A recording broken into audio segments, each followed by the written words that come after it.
Bueno, realmente para mí es un honor estar aquí. Gracias por la invitación. No es la primera vez que estoy en Ecuador, pero siempre es muy agradable estar aquí entre ustedes. Dado que se está transmitiendo por televisión, voy a tratar de no usar un lenguaje demasiado técnico, aunque sé que la mayoría de ustedes son economistas, pero creo que es importante un lenguaje que sea asequible para los ecuatorianos en general. De hecho, se trata de un libro que ustedes tienen aquí en sus manos, o van a tener. Hace unos cuantos meses, en marzo, se vino a presentar otro libro. Es ese chiquito que está por ahí, que también van a tener ustedes en sus manos. Me hago más para acá, pero no creo que alcance la... Bueno. El libro anterior era un análisis a partir de los documentos básicos de la Unión Europea que definen en términos vinculantes, en términos legales, desde el acuerdo constitutivo de la Unión Europea hasta los documentos que programan la cooperación con América Latina, y tratar de contrastar el discurso de la Unión Europea con lo que realmente estaba negociando en nuestros países. Era un esfuerzo que fue de hecho pedido más por los europeos, que creen que su gobierno deberá ser distinto a Estados Unidos y están creyendo que efectivamente, digamos, las negociaciones seguían por esos principios para contrastar, digamos, ese discurso con la realidad. No voy a hablar ahorita de eso, porque hay este libro también. De hecho, del nuevo libro que se edita aquí en la Universidad de Guayaquil, también es mucho más amplio, pero ese está centrado ya más bien en los hechos. ¿Qué ha pasado en 10 años de un acuerdo de asociación entre México y la Unión Europea? De nuevo, México siempre fue el primero que firma un tratado de libre comercio, que fue con Estados Unidos y Canadá, y el primero que firma con Europa. Entonces, para nosotros fue bastante difícil, porque había que saber qué era eso, ¿no? De qué se trataba. La postura de la Red Mexicana de Acción frente al Libre Comercio, que se crea cuando empiezan las negociaciones con Estados Unidos, no fue oponerse. La postura original no era oponerse. La postura original era hacer propuestas para lograr un buen acuerdo. Hasta que se conoció el texto del acuerdo y el análisis de ese texto, dijimos que eso era un mal acuerdo para México. Y nos opusimos y tratamos de que no se aprobara. Bueno, fuimos derrotados. Se aprobó. Si a hoy no hay mucha democracia en México, en aquel entonces era menos, ¿no? Había 2 senadores, que era la única cámara que aprueba, que no eran del partido oficial. Todos los demás eran del partido oficial y no necesitaban leer el tratado. El presidente les dijo que votaran y se acabó, ¿no? Es más, para que vean cómo funciona la maravillosa democracia mexicana, nunca tuvieron los senadores en sus manos, antes de votar, el texto final del tratado. Tuvieron el último borrador. Y el análisis de comparativo entre el último borrador y el texto final, hay cambios. Y cambios, algunos sustanciales. El gobierno decía que era solo asunto de homologar traducciones, pero que ya era el texto definitivo. Pero el texto que ellos tienen, yo tengo una copia de la que le entregaron al tratado, sellado página por página recibido, incluido la página primera que dice texto no oficial sujeto a correcciones. ¿Cómo pruebas una ley, pero la que va a entrar es otra? Pero así se aprobó. Bueno, fuimos derrotados en ambos casos, en el caso con Estados Unidos y en el caso con Europa. Ganamos, se crea la Alianza Social Continental para tratar de impedir el acuerdo del ALCA, el Acuerdo de Libre Comercio para toda América, que era del que nos hablaba aquí el doctor. Entonces, no es que uno se oponga por oponerse, es una cuestión de ver, bueno, ¿qué acuerdan? Como dicen los abogados en México, el demonio está en la letra chiquita. Es una ley. El Tratado de Libre Comercio es una ley. Entonces, que no me hablen de grandes discursos. Vamos a abrir mercados, vamos a hacer esto, vamos a hacer lo otro. Vamos a ver qué pactó y a qué te obligas. Es una legislación. Entonces, bueno, con el texto en la mano, discutiremos si efectivamente es un buen acuerdo y Ecuador debe aprovecharlo o no. Eso solo ustedes lo van a decidir, los ecuatorianos. Por eso me parece que ese nombre de la red que se crea cuando empiezan las negociaciones de estos acuerdos, que se llama Ecuador Decide. Nosotros, los ecuatorianos, bueno, yo no soy ecuatoriano, me siento hermano, deciden. Y eso, por eso es tan importante estos eventos en las universidades, porque creo que la discusión no hay que darla sobre rollos ideológicos. Si hay que abrir, si debemos, si es libre comercio, si no es libre comercio. De casos de empresas concretas que tienen europeas que tienen una fuerte presencia en México y cómo han operado en el caso mexicano. Entonces son desde estudios de casos hasta estudios macroeconómicos y el análisis, digamos, de las otras supuestas dos partes del acuerdo de asociación. En México nos pasó exactamente lo mismo que pasó aquí, en Perú, en Ecuador, digo, en Colombia, pasó en Centroamérica. Uno dice, no, con los europeos es distinto. Los europeos no son los gringos. Con ellos se puede negociar bajo otros términos. Nosotros creímos eso, y de veras que lo creímos. Yo les confieso que después de leer las 1000 y fracción de páginas del texto del acuerdo de asociación, descubro que en algunos aspectos era peor que el tratado con Estados Unidos. Y mi experiencia con todos los tratados que se han venido firmando después del primero, que fue el de México con Canadá y Estados Unidos, cada uno es peor. Nosotros decíamos que el acuerdo con México, con Estados Unidos, México y Canadá, era como el machote sobre el cual se hacían el resto de tratados.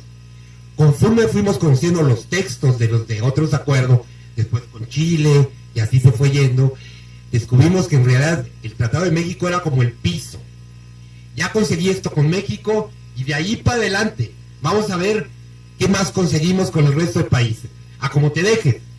Depende de cuánto te dejes, ¿no? Y los europeos tienen un mucho mejor lenguaje, hablan más bonito, te ofrecen la zanahoria de la supuesta cooperación, del diálogo político, de la zanahoria de la cooperación en dinero para conseguir el TLC, en lugar de las amenazas con las que negociaba Estados Unidos, ¿no? Pero la verdad es que el contenido del acuerdo es muy similar. Muy, muy similar. Bueno, yo creo que una primera cosa que tenemos que entender es que estos TLCs, Tratados de Libre Comercio, no son simplemente un acuerdo de comercio.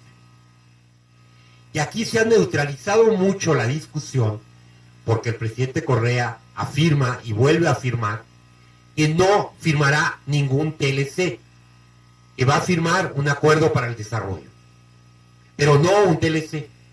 Entonces uno se queda confundido. Yo he preguntado al taxista cuando llego aquí a la calle, bueno, ¿tú sabes la diferencia entre un acuerdo para el desarrollo y un TLC? Pues le suena igual, ¿no? ¿Cuál sería la diferencia? ¿Por qué la oposición a un TLC como tal, un tratado de libre comercio?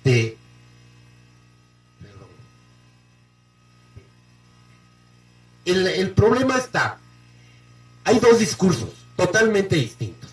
Y en la negociación se verá quién gana. Pero son de interés enfrentados. El presidente Correa dice que no negociará un TLC con Europa sin un acuerdo para el desarrollo. Sin embargo, uno oye las declaraciones de los europeos, de los funcionarios que están negociando, de la Comisión Europea, y te dicen, bueno, ahí está el acuerdo con Perú y Colombia. Díganme qué coma quieren que le cambie. O sea, ellos están pensando en que Ecuador se adhiera al acuerdo con Perú y Colombia. Y el acuerdo de Perú y Colombia está muy claro que es un TLC. Ahorita vamos a ver qué es lo que le hace característico para que sea un TLC y no simplemente un acuerdo de comercio. Entonces, bueno, ahí están enfrentadas dos posturas. Y vamos, dicen abiertamente los europeos, nosotros estamos pensando en ajustes a los acuerdos que ya, de los cuales se retiró Ecuador porque lo consideró no benéfico para Ecuador. Bueno, entonces ahí está el enfrentamiento. El discurso realmente de fondo es qué país queremos.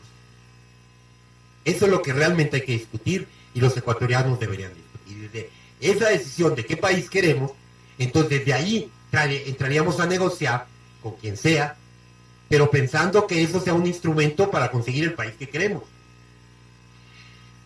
Si no quieren que eche mucho rollo sobre qué es un TLC, lo definió maravillosamente bien el secretario de Comercio, hoy se llama Secretaría de Economía, que era el jefe de la negociación tanto del acuerdo con Estados Unidos como del acuerdo con Europa, cuando yo en un debate le pregunto, en un debate en sala cerrada, no el público, ¿cuál era el país, el proyecto de país que tenía él en la cabeza cuando estaba negociando con ellos? Me parece que es elemental a qué país aspiro a llegar y desde allí negocio, qué abro, qué no abro, cómo busco mejores condiciones para lograrlo. Eso me parece que es cualquier negociación. A mí me impactó esto. Eso después se hizo una frase clásica, se hizo una frase célebre, ¿no? De récord Guinness, ¿no? Me dijo, ¿proyecto de país? ¿Para qué? El mejor proyecto de país es no tener proyecto de país y dejar que el mercado modele al México posible. Eso es un TLC. El TLC no es un acuerdo de comercio estrictamente. El libre mercado es una teoría económica, es una corriente dentro de la teoría económica. ¿Qué plantea? Básicamente es una reedición del liberalismo económico de hace ya mucho tiempo, pero mejorado o empeorado, diría yo, a márgenes enormes. ¿Qué es lo que plantea? ¿Para qué te planteas un proyecto como país? Tú quita todos los estorbos al mercado y deja que el mercado haga el país que es viable, ¿no? Bueno, uno ya sabe en qué país vamos a acabar, ¿no? Porque ¿qué es el mercado? Ustedes son economistas, ya lo saben, pero nuestros compañeros de Ecuador que nos están oyendo por televisión, ¿qué es el mercado? Es el espacio en el que compiten distintos agentes económicos. Bueno, entonces es un espacio para competir, ¿no? Pero, ¿qué es entonces una competencia libre? Cambiamos, si mercado es competencia, bueno, ¿qué es una competencia libre? Una competencia sin reglas. Eso quiere decir, en buen castellano, ¿no? La ley de la selva, en el que el grande se come al chico. El mercado no es un abstracto. El mercado, los agentes económicos tienen diverso grado de poder, diverso grado de incidir en el mercado. No son iguales. No es lo mismo la tienda de aquí en la esquina que Walmart, que creo que ya entró aquí en Ecuador o no entró en Ecuador. Bueno, que cualquiera de las grandes cadenas comerciales. O no es lo mismo, como un día me topé yo, Pizza Hut, una compañía que vende pizzas, ¿no?, por el mundo entero, que le pareció que era una competencia desleal, 4 indígenas tarahumaras que estaban vendiendo tortas afuera de su tienda, porque era su territorio y él tenía la exclusividad, ¿no? Pero no es lo mismo. Entonces, un mercado sin reglas es la ley del más fuerte. No se tiene mucho misterio. Entonces, ¿qué es lo que se negocia en los TLC? No es solamente acceso a mercado. Ese es uno, en el caso de México, de 20 capítulos que tiene ese texto. ¿Qué es negociar? Bueno, déjame entrar tales productos, en tanto tiempo me vas a quitar el arancel de entrada, yo también te voy a quitar en tantos años el arancel de entrada, y negocian los tiempos de desgravación arancelaria, ¿no?, para empezar a circular libremente entre las fronteras. Ese es el capítulo de acceso a mercados, ¿no? Bueno, en algunos casos hay capítulos particulares de este, en el caso agrícola o de servicio, pero bueno, no pasan, según la redacción, que varía un poco de un país a otro, de 2 o 3 capítulos estrictamente acceso a mercado. ¿Y el resto qué son? El resto es garantizar que el país deja todo a las fuerzas del mercado. Es decir, que el Estado no intervenga, que el Estado no regule, que el Estado no sea promotor de un proyecto de país, sino que deje la economía a las solas fuerzas del mercado. Y dejar el futuro de Ecuador, como fue el futuro de México, a las solas fuerzas del mercado, ya sabemos quién va a pasar y quién va a ganar. ¿Son tontos al negociar esto? ¿Y no se dan cuenta de eso? No. Yo recuerdo al primer año del tratado con Estados Unidos, en una universidad privada, neoliberal a morir, la cuna del neoliberalismo en México, que es el TEC de Monterrey, me invitan a un balance del primer año. Bueno, hubo un panel académico, luego un panel de funcionarios, y ante muchas preguntas del público, uno de los funcionarios, porque le preguntan, bueno, ustedes dicen que fue maravilloso y me dan números y números y números, aumento de exportaciones, aumento de inversión extranjera, pero lo que nosotros sentimos es que los mexicanos vivimos peor que antes. Entonces, ¿cómo es eso que México está bien, pero los mexicanos están mal? Explícame eso, le decían. Y un funcionario contestó, bueno, tenemos que reconocer que es muy poca gente la que aprovecha las maravillas del tratado, ¿no? Yo estaba del público, ya me había bajado de haber expuesto, y le digo al estudiante que había organizado el evento, digo, sí, son 300 empresas, pero se hace un silencio en el auditorio y se oyó, lo cual me da a mí mucha pena, porque no me gusta agredir, ¿no? En ese momento en México había 6 millones de empresas registradas, además de todas las informales, ¿no? Había 6 millones de empresas, y 300 empresas eran responsables de más del 80% de las exportaciones. Entonces ya se da un diálogo entre él y yo le digo, bueno, es que la pregunta es si negociaron para 300 empresas o para los 6 millones. Y negociaron para unos cuantos que van a salir muy beneficiados con esos tratados, ¿no? O para los 110 millones de mexicanos. O sea, no es que sean tontos, la pregunta es para quién gobierna, ¿no? Ellos saben lo que va a pasar.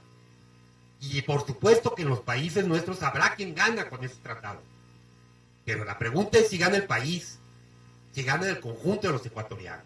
Bueno, entonces un tratado de libre comercio es una filosofía detrás de las negociaciones que es quita todo y deja que el mercado haga su trabajo. Eso es. Entonces, si me dice que no se va a firmar un tratado de libre comercio, entonces que me diga exactamente de qué se trata. Pero uno ve los comunicados europeos y te dicen, bueno, sí incluirá el capítulo de inversiones, sí incluirá el capítulo que se llama competencia, políticas de competencia, ya le cambiaron el nombre, el primer tratado se llamaba sobre el papel del Estado. El tratado regula lo que el Estado puede hacer o no. Hasta donde yo sabía, eso lo hacían las constituciones de cada país, ¿no? Bueno, el tratado tiene, en el caso del primer tratado del Estados Unidos, así se llama, sobre el papel del Estado y la empresa pública. Ahora le llaman sobre políticas de competencia, porque ya era demasiado fuerte llamarle así. Pero uno ve el contenido y es eso. Se mete a regular lo que es el Estado, lo que pueda o no hacer el Estado. Se mete a definir nuevos derechos de los inversionistas. Yo no sé qué va a hacer Ecuador si acepta el capítulo de inversiones, cuando el capítulo de inversiones tiene un mecanismo, no todos, pero el de inversiones en particular, un mecanismo de solución de controversias, ¿no?, que es supranacional. Cuando la Constitución prohíbe eso, hasta donde yo entiendo, la Constitución ecuatoriana. También la mexicana la prohibía, pero se cambió la Constitución antes de aprobar el tratado, ¿no? Veamos casos. El capítulo de inversiones, y yo todavía no encuentro ninguno de los tratados que conozco, los de México, que tiene con 57 países, tratados de libre comercio, los de Centroamérica, el ecuatoriano, digo, el boliviano, el peruano y el colombiano, tanto de Europa como de Estados Unidos, que no tenga la famosa cláusula de, ya le van cambiando el nombre para adorarla, que se llama de expropiación indirecta. Obviamente el capítulo de inversiones, ustedes se imaginan que ellos se tratan de proteger contra expropiaciones. Bueno, son empresarios. Hasta allí uno entiende que ellos intenten protegerse contra expropiaciones. El primer artículo dice, bueno, las expropiaciones solo se justifican por causa de utilidad pública y hay que cumplir con la legislación de cada país. Hasta ahí uno dice, perfecto, ¿no? Está bien. Pero luego hablan de expropiación indirecta. Y uno dice, ¿qué es esto de expropiación indirecta? Bueno, la expropiación indirecta es que si cambia el contexto legal o el marco general de clima de negocio, de cuando invirtió el inversionista extranjero, a un momento dado, consideran que el Estado le está expropiando la ganancia que ellos planificaron. Cuando decidieron invertir, decidieron que iban a ganar no sé cuánto. Sueños guajiros, ¿no? Planearon que iban a ganar. Entonces, demandan por expropiación indirecta. Es decir, me cambiaste las reglas del juego, págame la diferencia entre lo que efectivamente voy a ganar y lo que yo planeé ganar. Y eso no se define en un tribunal ecuatoriano, se define en un panel de árbitros internacional. No ha habido un solo caso en que haya ganado el país subdesarrollado, ¿no? Bueno, Ecuador se sale del panel de árbitros, del famoso CIADI, precisamente en torno a una demanda de esta, porque aunque no tenga TLC, tiene algunos acuerdos de inversión con algunos países, en el que está esta cláusula. Se sale del mecanismo, pero lo sigue obligando a resolver estos conflictos en arbitraje internacional, ¿no? Tendría que estar o renegociando o saliéndose de todos los acuerdos de inversión que tiene, porque todos tienen esta cláusula. Entonces, ¿cómo vuelves a entrar a negociar ahora un paquete integral, ya no solo de inversión, sino que incluye el papel del Estado, la propiedad intelectual, etcétera, etcétera, etcétera? Bueno, uno realmente dice cómo va a ser la magia que, dada esta filosofía europea y el neoliberalismo que está detrás de los tratados de libre comercio, se va a llegar a un acuerdo para el desarrollo. Bueno, yo, si fuera ecuatoriano, diría, a ver, para creer, enséñame el texto y después del texto te digo, ¿no? Porque, bueno, no se ve que los europeos vayan a ceder. Y si no se pudo negociar en paquete, en bloque, que puede crear una correlación de fuerzas distinta, un acuerdo distinto, pues ¿por qué solo Ecuador, solito, va a tener la fuerza para doblarle el brazo a los europeos? Digo, me parece que no es tan fácil. Ojalá, cuando de alguna manera no logre lo que quiere el presidente de Ecuador, pues diga no firmo. Pero hay un sector ecuatoriano de empresarios que está muy interesado en lograr que se acuerde. ¿Por qué? Porque ellos van a ganar, o se hacen las ilusiones de que van a ganar. Bueno, no me detengo más en esto, quiero centrarme en, bueno, quizá para sintetizar eso. Es mucho más que comercio un TLC. Incluye inversión. Eso es dar nuevos derechos que no tenían antes los inversionistas. Incluye propiedad intelectual, que para el caso de la salud implica que los derechos del inventor están por encima de nuestro derecho a la salud. Es simplemente jerarquía de derechos, cuando en la legislación internacional los derechos humanos están por encima de cualquier otra cosa. Aquí ya no. Regula o limita el papel del Estado en la economía. Incluye compras y contratos de obras públicas. Incluye mecanismos de solución de controversias internacionales que en los hechos pone a los tratados por encima de la Constitución. Me voy a detener en este punto porque me parece muy delicado. La Constitución mexicana es explícita. Está claro que los tratados internacionales están debajo jerárquicamente que la Constitución, ¿no? Eso está muy claro. ¿Por qué digo que en los hechos está por encima? Porque en cualquier conflicto sobre la interpretación del tratado, sobre quién lo está cumpliendo o no, no se dirime según la ley del país. Tampoco se dirime en un tribunal. Se dirime en un panel de árbitros. ¿Y qué hace un árbitro? Dice, mira, tú firmaste este texto, ¿no? Yo lo único que voy a ver es quién lo está cumpliendo. Entonces, el único marco legal en el que se dirime es el texto de lo que has firmado. Y tú no puedes decir, es que mi Constitución, señor, usted firmó. Y al firmar usted dijo que no había contradicción entre esto y la Constitución. Y si usted dice que no hay contradicción y en las cámaras correspondientes lo aprobaron con eso están ratificando que no había contradicción entre este tratado y la Constitución, entonces yo no tengo por qué ver su Constitución, yo no tengo para qué ver su legislación, yo me atengo a lo que usted firmó. Es como un trato entre particulares. Si yo y Paulina firmamos un contrato para la compra-venta de su Jeep, ¿no?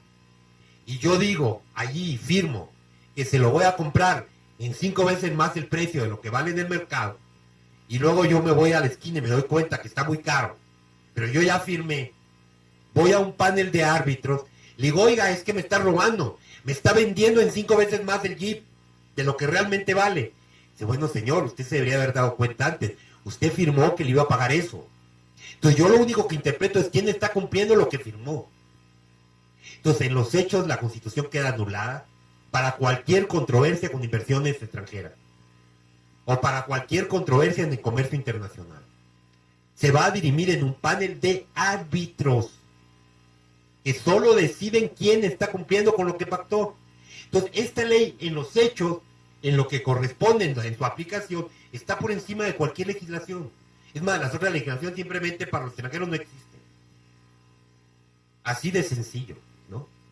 Bueno, entonces, en realidad, como ven, si fuéramos a firmar un acuerdo puramente comercial, bueno, uno le pediría al gobierno negocia bien, ¿no?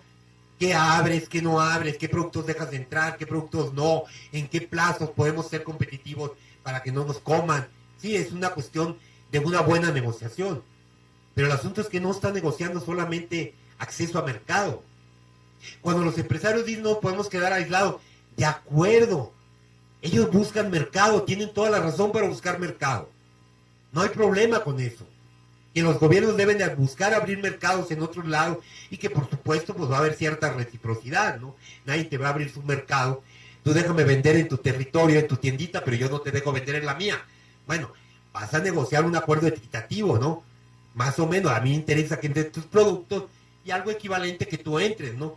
Pensando en productos que además nosotros no somos capaces de producir o no somos competitivos en la producción, ¿no? Y puede llegar a un acuerdo equitativo. Pero ¿para qué tienes que meterle inversión, propiedad intelectual, papel del Estado y servicios? Todo entra, no es comercio de mercancías, es comercio de servicios. Y en servicios se entienden también servicios financieros. Y también se entienden servicios que están asociados a derechos humanos, como el servicio a la salud, como el servicio como la educación, como el agua, que son derechos humanos. Miren, en México no van a demandarnos nunca los grandes hospitales norteamericanos o europeos, porque no le es competencia el servicio público de salud, ¿no? Es bastante malo, ¿no? Y además está hecho para un público que no puede pagar, ¿no? Entonces, bueno, pues no son competencia el Instituto Nacional el Instituto Mexicano de Seguridad Social o el del Estado para los empleados públicos con los grandes hospitales. Entonces nunca nos van a demandar, pero en términos estrictos podían demandar competencia desleal. Es decir, ¿cómo voy a competir yo contra un hospital público que no cobra, ¿no? O que tú estás cotizando a lo largo de tu vida, pero bueno, en realidad no estás pagando, pues nadie va a ir a mi hospital. No van a demandar porque no hay interés. Es otro público, ¿no? Y bueno, está bien que hay un sector privado de salud, ¿no? Está bien. Digo, el que quiera pagar, pues que pague, ¿no? Pero que el que no puede pagar tenga garantizado el derecho humano a la salud, ¿no? Pero esto ya está en un trato de servicios de libre comercio.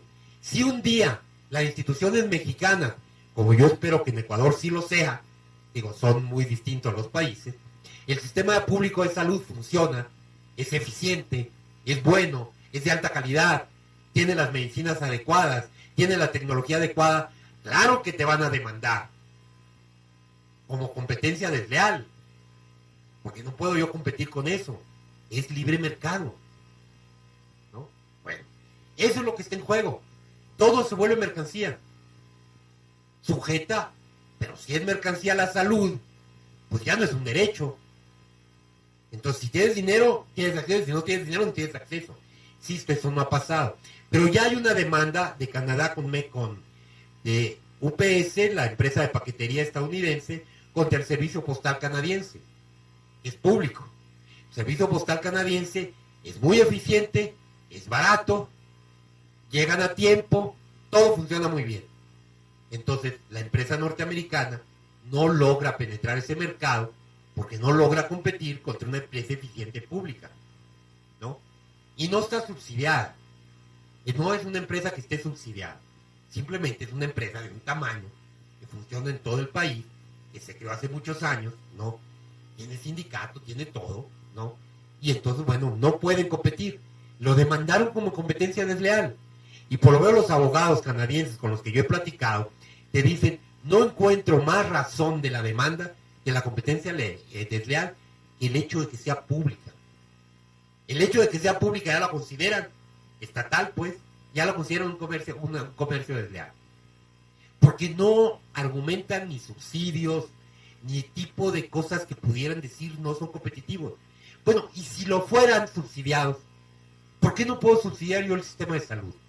O el sistema de educación, para que todo el mundo tenga acceso. Ah, no, pues eso es comercio desleal, porque entonces van a ir a tu universidad y no a la universidad privada de al lado, ¿no? Todo eso está implicado. Todo eso está implicado.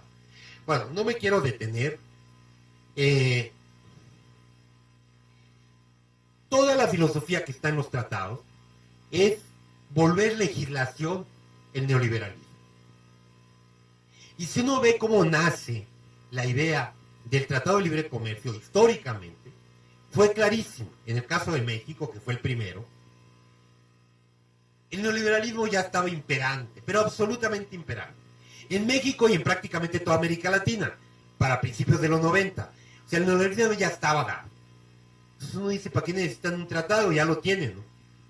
Ellos empiezan a percibir, lo que después hizo realidad, que tarde o temprano los pueblos iban a abrir los ojos y se iban a cansar. Iba a empezar a haber cambios políticos en los países.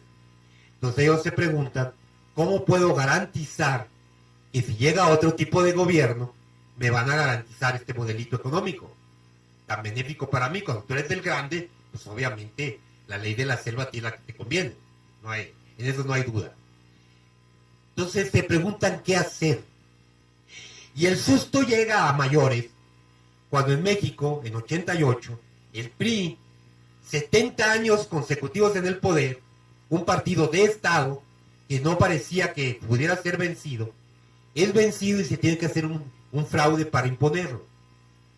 Hoy todo el mundo en México reconoce que hubo un fraude. En aquel entonces lo negaron. Pero hoy hasta los priistas reconocen que hubo un fraude, ¿no? Pero bueno, tuvieron que imponer a Salinas, al presidente Salinas, que era la cabeza de los tecnócratas, se llamaban en aquel entonces, que eran los neoliberales, que venían de ser subsecretario, secretario, hasta que llega a ser presidente.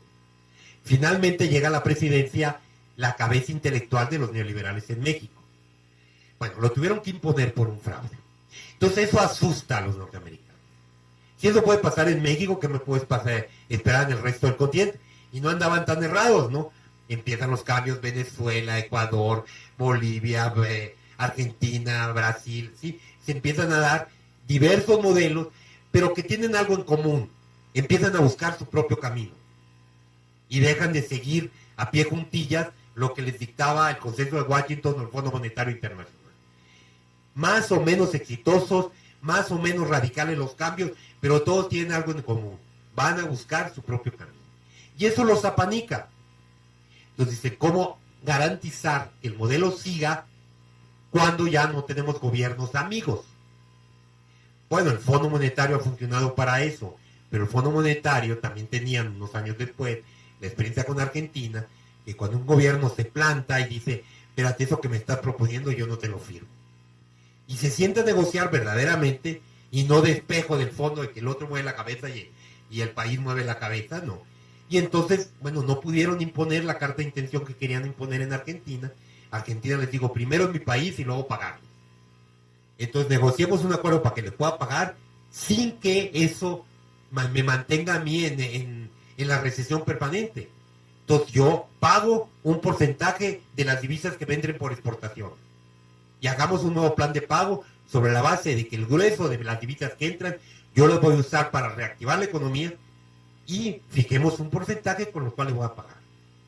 En el fondo no quería. Aceptó. Entonces, bueno, tampoco, si cuando no hay gobiernos amigos, ninguno de los mecanismos existentes funcionaba. Entonces inventaron los TLCs. Crearon un marco legal supranacional que esté en los hechos por encima de nuestros marcos legales para entonces acotar lo que puede o no hacer los gobiernos. Bueno, no lo estoy diciendo yo. Un expresidente de la OMC, de la Organización Mundial de Comercio, cuando se empezaron a negociar los acuerdos de este tipo, primero solo de inversión, él lo dijo, estos tratados son el esfuerzo por crear una constitución mundial de los derechos del capital. Analicen las palabras. Uno, una constitución se supone que compagina obligaciones y derechos, ¿no? No solo derechos, pero también obligaciones. Aquí solo habla de derechos. Segundo, compagina los derechos de un sector de la sociedad con otros. Aquí solo habla de los derechos del capital. Bueno, esa es la filosofía detrás. Crear una especie de constitución mundial de los derechos del capital, ¿no? Bueno, no lo lograron en aquel entonces, pero esa es la filosofía que ha estado detrás de estos tratados. Entonces, cuando hablamos del TLC, hablamos de un tipo de tratados, de una filosofía, de una teoría económica, de una ideología, diría yo, porque tanto como teoría económica no lo es, ¿no? Pero en fin, aquí puede haber gente que piense distinto que yo, y yo respeto, ¿no? Es eso de lo que hablamos. Si vamos a hablar de un acuerdo de comercio, esa es otra cosa. No nos oponemos a que haya una apertura comercial. Negociémosla bien. No se trata de que Ecuador esté cerrado y aislado, pero no un TLC, porque un TLC es dejar nuestro futuro al mercado. Eso es un TLC, que lo quiero resumir en una sola palabra. Bueno, me salto muchas cosas porque ya me tardé. Vamos a los hechos.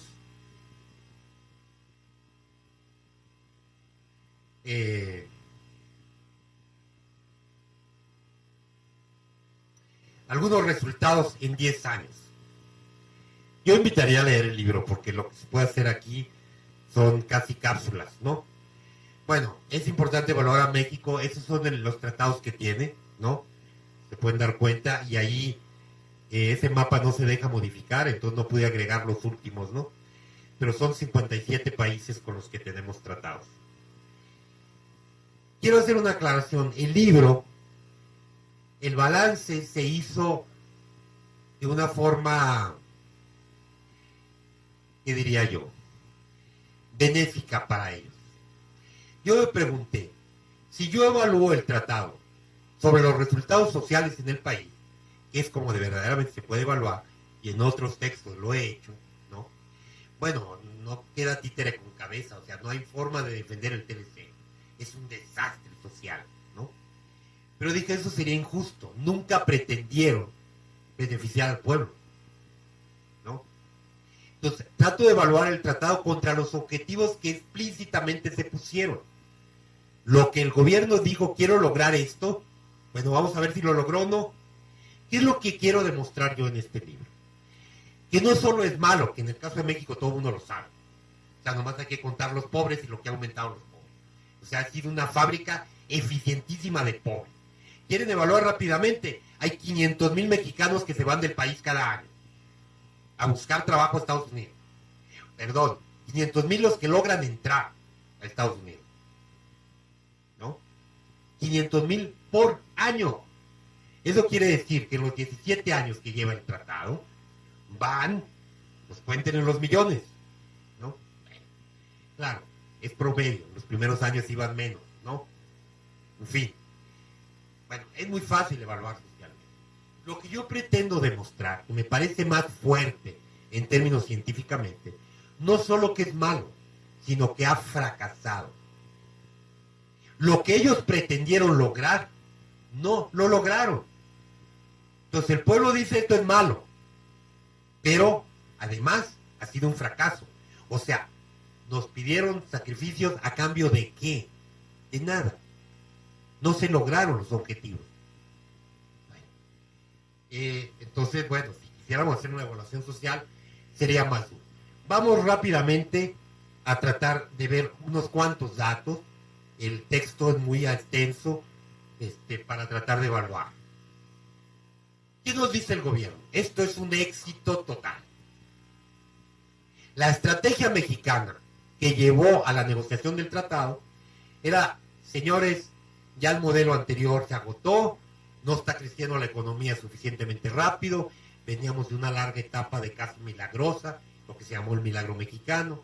Estamos creciendo a tasas muy altas, constantes, sin inflación, sin devaluaciones, digamos, la maravilla.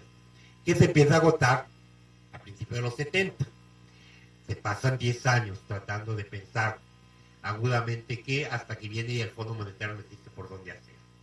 Pero la estrategia es crezcamos con dos motores.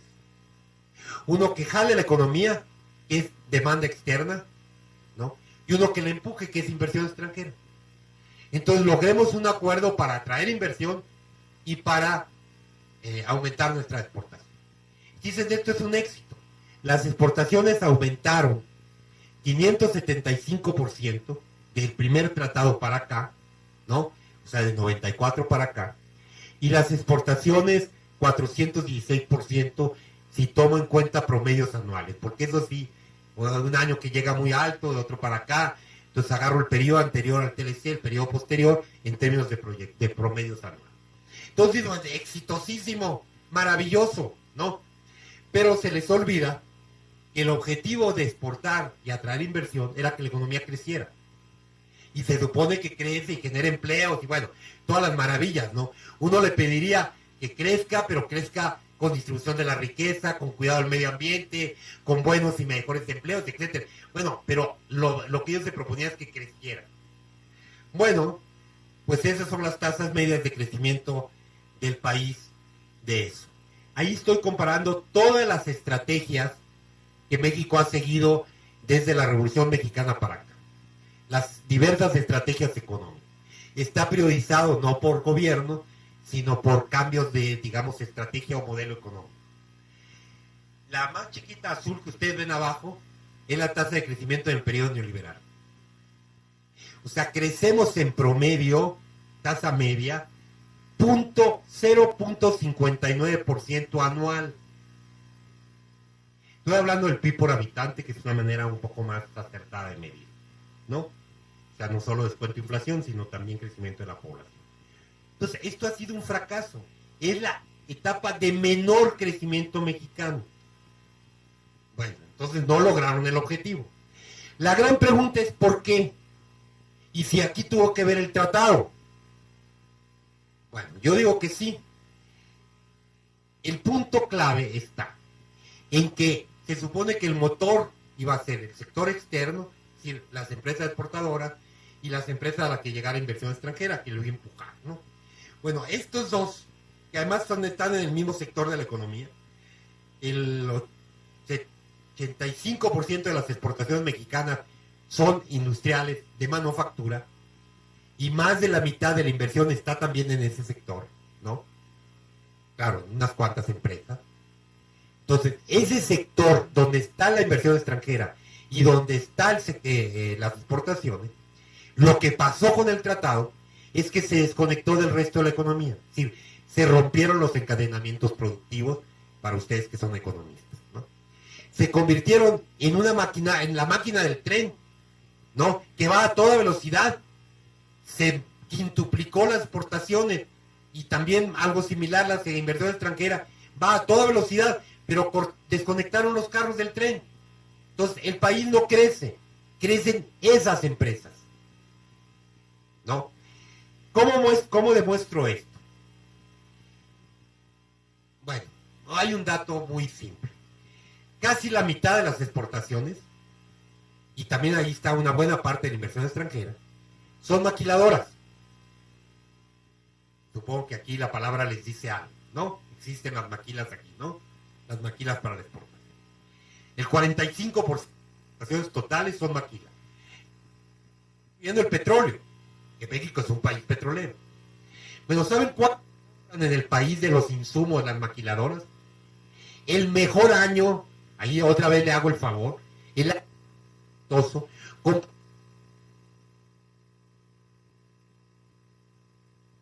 grado de efecto en el conjunto de la economía de ese sector, que es casi la mitad de las exportaciones, es de cada dólar que exporto, hay un 3 centavos que tienen algún efecto en el empleo, en la cadena productiva. Bueno, agarremos el otro 40 que son exportaciones de manufacturas, están en el régimen legal de maquila. Ese sector, aquí sí incluyo la mano de obra, antes del periodo neoliberal, tenía un 82% de integración mexicana. Exportábamos poco, pero lo que exportábamos era componentes mexicanos, materias primas mexicanas, etcétera, ¿no? Tenía un alto grado de integración y encadenamiento productivo. Hoy no llega al 30. Del 82 bajó al 30. Y desde 30, pues se estima que alrededor de 20% son los salarios. O sea, la no maquila casi es maquila. Entonces un sector, digamos, la imagen que se tiene de México es pequeñas manchitas exitosas en el país, en un país que está estancado. Si está creciendo medio punto porcentual al año, eso en cualquier lado le llamaría recesión permanente. Entonces, ¿dónde está el éxito?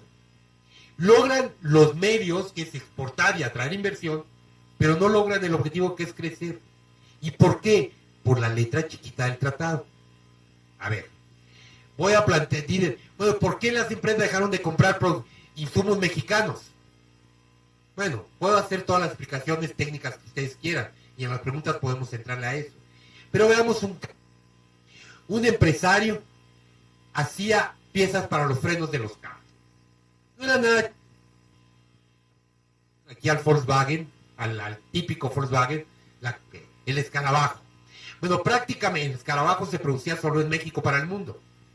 Bueno, casi todas las balatas era el principal proveedor de las piezas para los frenos del escarabajo. O sea, no era empresa, pero era mexicano. Después de la firma del tratado con Europa, era Volkswagen, le dejan comprar. Y él dice, bueno, ¿qué pasó? Empieza a averiguar. Finalmente un funcionario le dice, él le pregunta, bueno, ¿es precio? ¿Es calidad? ¿No soy competitivo? Quiero saber dónde está el problema. Dice, no, tus piezas son de mejor calidad que las que actualmente estamos poniendo y estaban a un precio similar que el que estamos comprando. Entonces él dice, bueno, ¿y dónde está el libre comercio? Se supone que ustedes compran al mejor postor. Dice, no, señor, el mejor negocio es comprarme a mí mismo. Yo, Volkswagen, tengo una planta que hace estas piezas. ¿En qué país del mundo les gusta? Filipinas, donde quieran. Entonces, todas las reglas del TLC favorecen la integración de las cadenas productivas de las transnacionales. O sea, hay libre flujo de todo. Entonces yo pongo la planta armadora de carros en México, pero hago las piezas unas en Singapur, los electrónicos en Japón, en China, en donde tú quieras, y vengo y las traigo aquí. Y me olvido, aquí en mi sede para armar, porque aquí la mano de obra es barata. Pero yo traigo las piezas de cualquier parte del mundo. Entonces resulta que este modelo se supone que nos iba a integrar a las cadenas productivas globales, lo que hace es integrar intracorporativo, intrafirma, las cadenas productivas. Y se desconectan del país. Son enclaves en el país. Absolutamente enclaves. ¿Y por qué tiene que ver el tratado con eso? Bueno, entremos a la letra. Hay un capítulo que se llama de reglas de origen. Para que tenga libre paso por la frontera, se supone, uno diría, antes de leer el texto, que hay que probar que es mexicano, ¿no? Para que pase sin arancel a Estados Unidos. Porque si no, bueno, los chinos meten la frontera, meten productos y luego pasan a... Como México tiene un acuerdo comercial, van a pasar sin arancel. Pues hay que comprobar que son mexicanos. Pues ustedes leen la letra chiquita, dice que las reglas de origen hay que medirlas regionalmente. Entonces lo que hay que probar es que tiene un porcentaje que varía de un sector de la industria a otro, de la región que firmó el tratado. Es decir, de Estados Unidos, Canadá o México. Puede tener, como la maquila, 3% mexicano, pero como esas piezas se traen de Estados Unidos o de Canadá, cumple con las reglas de origen. ¿No? No hay nada que incentive que busquen proveedores nacionales, porque pasa y califica para pasar como mexicanas si tienen un porcentaje de la región. Igual está con Europa, igualito. El capítulo de inversiones no pone ningún tipo de requisito de desempeño.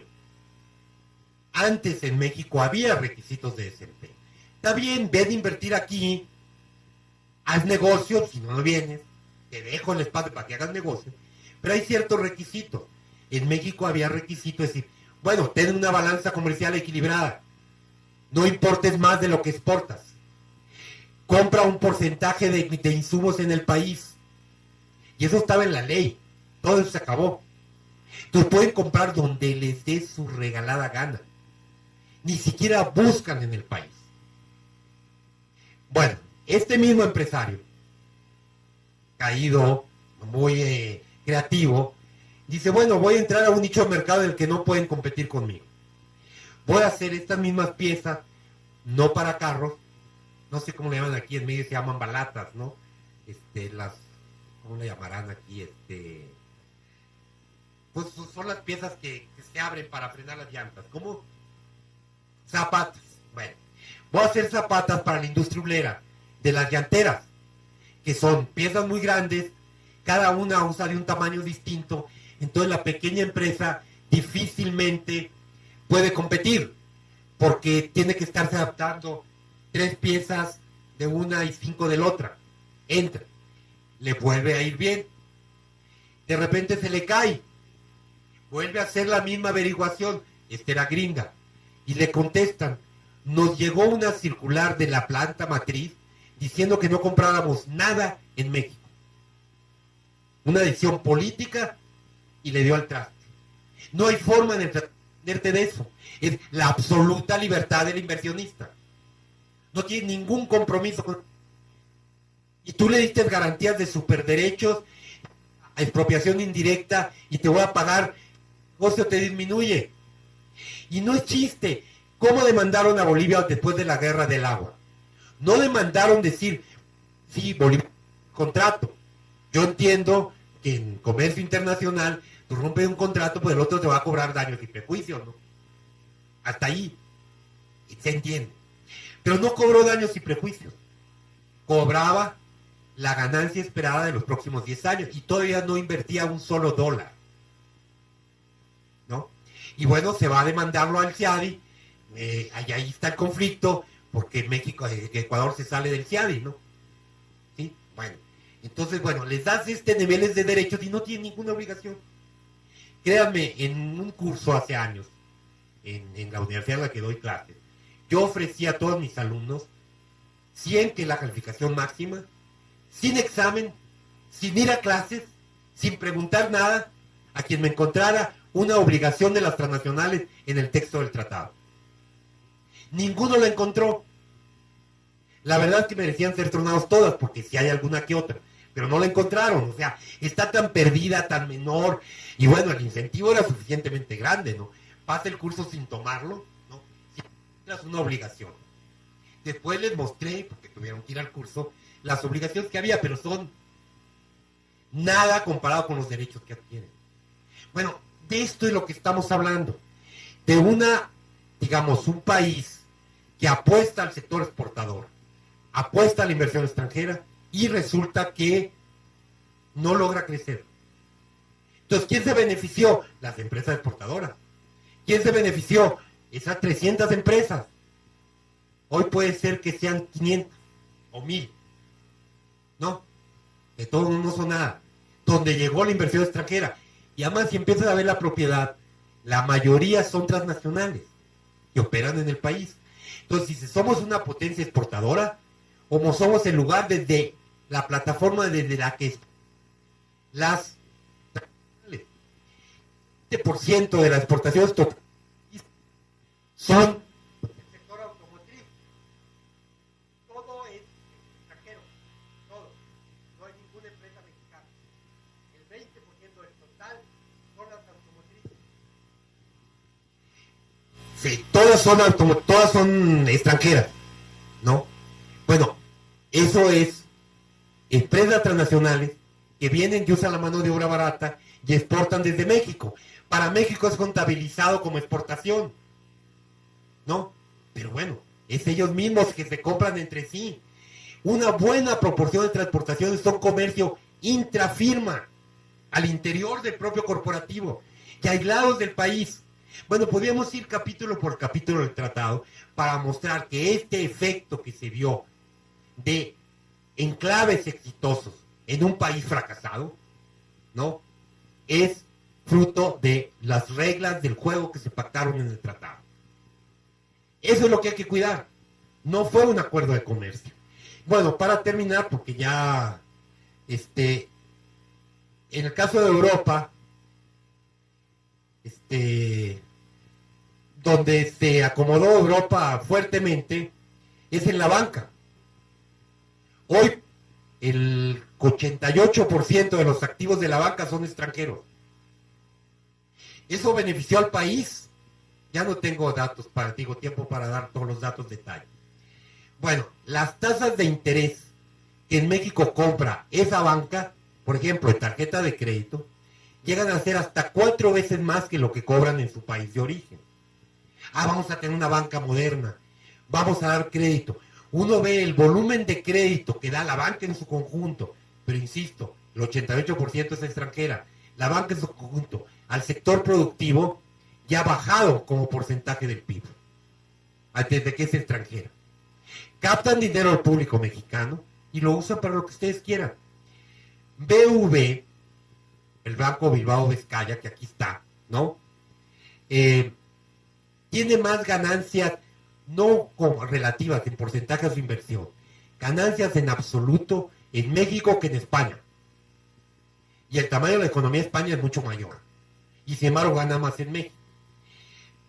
Citibank, que compró el primer banco de México, Banamex, estos son los informes de Citibank, no los de México. En su conjunto, sí. En su conjunto, el Citibank en México es el país en el que más ganancias tiene de su ubicación en el mundo. ¿Por qué? Porque aquí no está regulado. Hacen lo que quieren. Cobran las tasas de interés que quieren. ¿No? Se dedican el dinero a especular, no a prestar al sector productivo. El dinero de la banca se va a la bolsa, se va a la especulación, a comprar bonos, y no al sector productivo. Y no hay mecanismo que el Estado los obligue a hacer lo que deberían de hacer, porque es libre mercado. El inversionista decide qué hace. Y si tiene más ganancia especulando, pues especula y no le presta al sector productivo. ¿Saben cómo se financia el sector productivo en México? El 60% del financiamiento es vía proveedores. Es decir, se carga sobre el más chico de abajo. O sea, tú me das y yo te pago a 3 meses. ¿No? Ese es el financiamiento, no la banca. Entonces, ¿para qué queremos la banca extranjera? Bueno, podríamos dar datos de empleo. Quisiera nomás enseñar una gráfica del deterioro salarial. Ok, paso aquí. Perdón.